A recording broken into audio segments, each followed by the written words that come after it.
السلام عليكم. اليوم راح نسافر بكم للغرب الجزائري.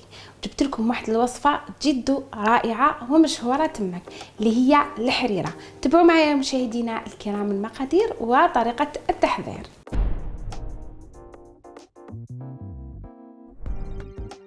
نبداو بسم الله. نجيبوا قدره نحط فيها السمن تاعي الذوب، نحط صدر تاع الدجاج ونحمسو شويه، نضيف عليه البصل، طماطيش مقطعه كما راكم تشوفوا، حبه تاع زروديه مقطعه دي روندال، وحبه تاع البطاطا، نحط فلفله، البوكي غارني تاعي اللي فيه حشيش شربه، ونروحوا الاخر التوابل. عندي الملح، فلفل كحل، كرويه، زنجبيل وراس الحانوت. نحمس كل شيء مع بعض. نزيد ملعقه تاع الطماطم المصبره.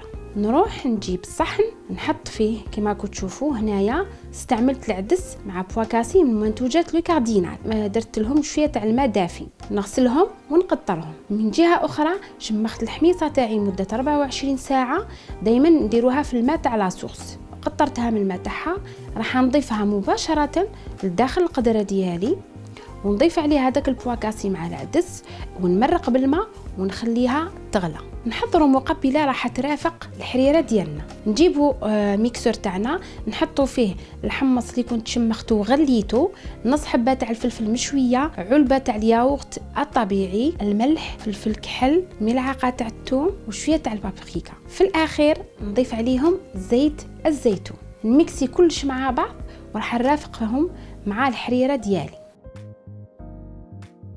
الحريره تاعنا كيما راكم تشوفوا راهو طاب كلش. راح نحي البلوند بولي تاعي ونحي هذيك الربطه تاع حشيش شربه، نميكسي كلش مع بعض، وفي الاخير راح نضيف لها حشيش شربه مع هذاك الدجاج المفتت. نتلاقاو في مائده التقديم.